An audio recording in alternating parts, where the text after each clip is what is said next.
Hi, welcome back to Enchanted Baking and Gardening, and today we are going to be working on some Greek yogurt in the Instant Pot.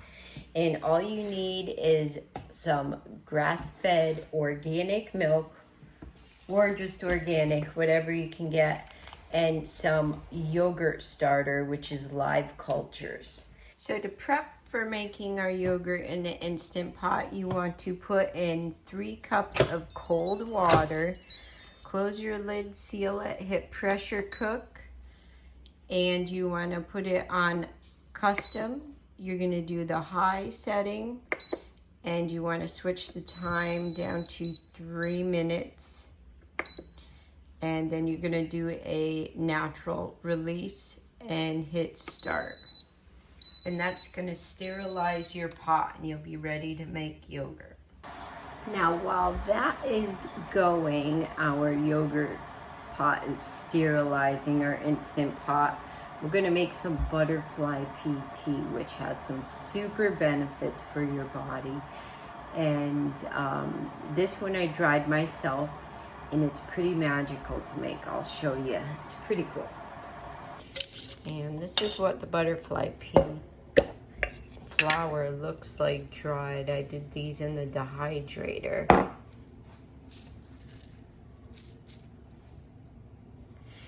And I will post a picture of the bush I had.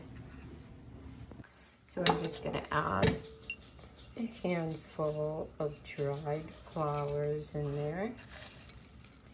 You can add any other herbs you want in there. Let's add our water.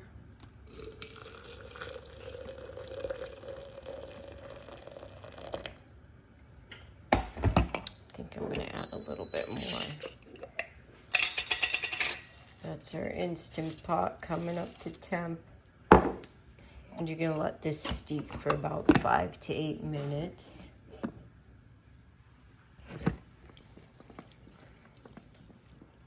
Look at that cool blue. It turns like a Windex blue. I'm going to add a little bit more water in there.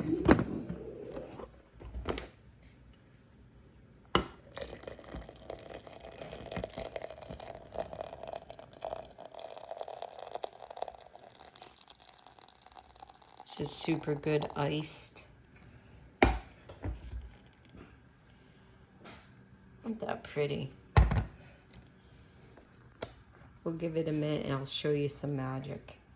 So our butterfly pea is turning a really nice blue, and it is really rich in antioxidants, and it also helps as an adaptogen to manage your stresses and anxiety, amongst many other benefits.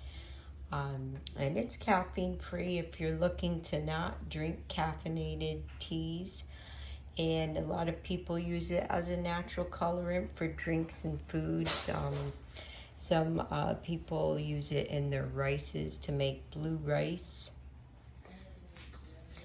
And for the magic change in it, it also has what you call anthocyanins, which I could be saying wrong, which acts as a pH indicator reacting with the acids like lemon juice. And it will shift the chemical structure and alter the perceived color, and it will turn a pink. So I'm going to show you the little magic it does. So I'm going to do 3 different color changes. So here is what it looks like. Just plain old blue butterfly tea. Really pretty.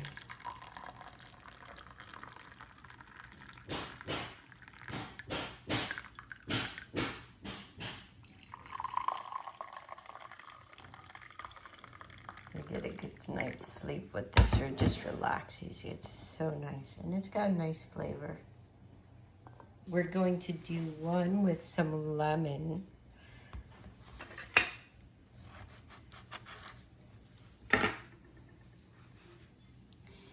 Let's see if we can get this on camera to see the change. And it's starting to purple. See? Isn't that cool? And that's the acid reacting in there. So it went from that to that. Let's add some hibiscus flowers and see what that does.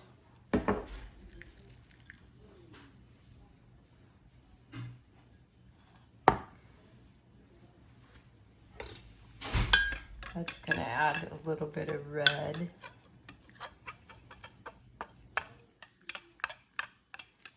Kind of made like a deeper purple. But there's acid in the cranberry hibiscus because it's pretty tart, almost like a cranberry. So those came out comparable in color-wise. This one's a lighter pink though. Very pretty. Fun to drink, and very good for you. I think I'm gonna ice mine. Ready? We're making you some tea, Kevin. Pink though. Ooh, look at that. Isn't that pretty? You could even throw some mint in this bad boy. I'm gonna do some stevia. All right, let's get to our yogurt now, Kevin, okay?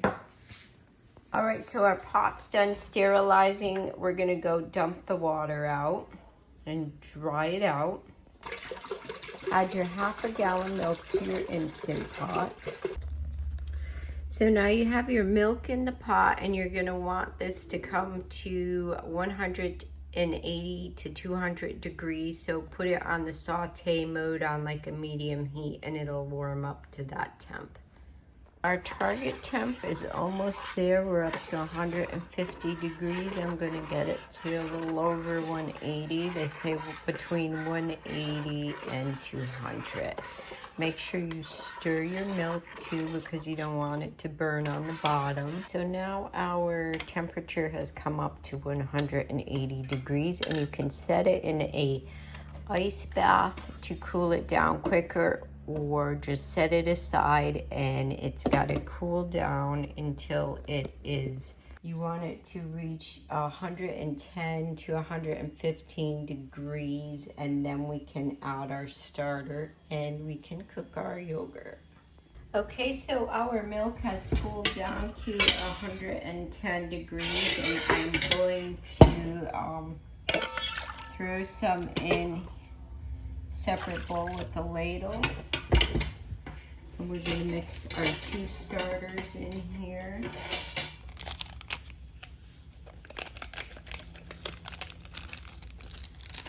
Two yogurt starters. Follow your manufacturer's directions for your starter. I'm going to add that back.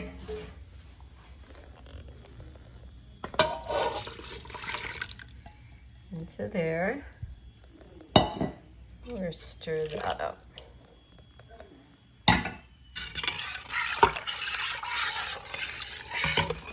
Now, pot's in the Instant Pot. Put your cover on. We are going to hit the yogurt button. And we're going to set it for, you can do 10 to 11 hours. I'm going to do 10. And then you're going to hit start. And that's it. And in 10 hours, you will have a nice Greek yogurt. And I do put mine through a strainer, and I'll show you how I do that once we get to that point. So our yogurt is done, and you can eat it at this stage after it came out of the Instant Pot. I put it in the refrigerator overnight to chill. And it's beautiful. It's nice and thick.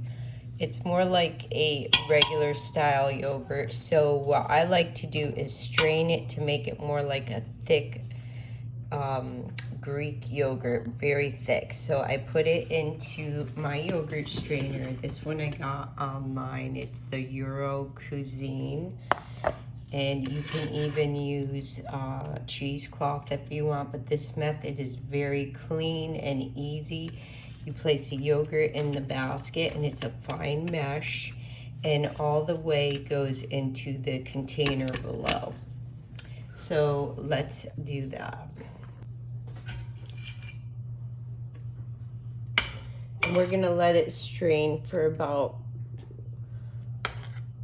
between 4 to 6 hours. Any longer, then you're going to be making more of a cream cheese texture, because it'll really strain out a lot of the liquid. And this yogurt actually came out pretty thick, so I might be doing even less than maybe 3 hours, and I'll check the thickness. But once you taste this, man, you're never going to go back to store-bought yogurt. It is so good.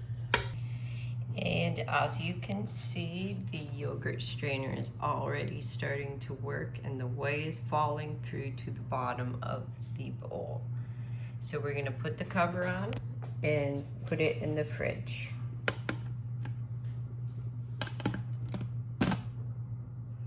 In she goes. So this is the texture of the yogurt it's at right now. I mean, you can get it a lot thicker if you let it soak even longer, but I think I like that. It's not too thick. Looks delicious. Let's go ahead and jar them up. So our yogurt is ready to put in containers. I like to use little single serving size ones. These jars I got from when I was buying Yoplait yogurts. They come in the little glass jars. And I found these tops on Amazon, and they fit right on the top, so you can reseal whatever you use them for. And then I have a couple of the larger Parfait jars. These are from Pyrex, and they have the little covers on top. And some of them I'm going to leave plain, and some I'm going to put some wild blueberry Maine jam inside. All right, so we're going to put these into containers. These are really cool little containers. They're perfect serving size. Just give them a tap, get the air bubbles out. And here I have some kumquat and calamondin jam I made. We'll be doing a jam session soon. I'm going to throw some of that in there. Now just look at all that goodness we got in here. Beautiful, beautiful jars of yogurt you can send your kids to school with. Breakfast, you know what's in it. You know what you've added to it, and you'll be better for it. And you will notice the difference in flavor. It tastes so much better than store-bought yogurts when you make it at home. So good. And when you have, don't be afraid to use this. This is the leftover whey, and this one's a slight greenish tone because these were grass-fed cows this milk came from. So you can actually put this in your smoothies. You can put this, your animals can eat this too. It's very good and nutritious for them, and there's different uses. You can look online for leftover whey from yogurt making.